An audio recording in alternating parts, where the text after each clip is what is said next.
ঘুমামু, মনে করেন আমি সারা রাত ঘুমামু, তারপর সকালে একবার মুইতা আবার সারাদিন ঘুমামু। বাদ বাকি সময় তো আপনার মাইয়া ঘুমাইবো। আচ্ছা বাবা, একটা এসি না হয় দিলাম, তা আমার মাইয়ারে কি তোমার পছন্দ হয়েছে? হবে আপনার মাইয়ার আমার পছন্দ হয়েছে, আপনার মেয়ে তো আর দেখতে কম খারাপ না।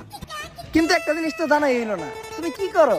জি মানে আমি পড়ালেখা করি, আর পড়ালেখার পাশাপাশি এই মধ্যে ফ্রিল্যান্সিং করি।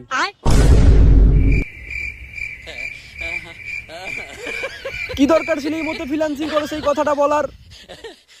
স্যার হুদা এই বিয়াটা করলেন না, এই গরমের মধ্যে বিয়াটা করলে এসিটা পাইতেন, এতক্ষণ আমরা তিনজনে মিলে এসির নিচে ঘুমাইতাম। তোর কে মনে হয় এসির তলে আমি বউথিয়া তখন মতো কুত্তা নিয়ে ঘুমাইতাম? যত যাই হোক, ইমো ফ্রিল্যান্সার বিয়ে করা দেবো না।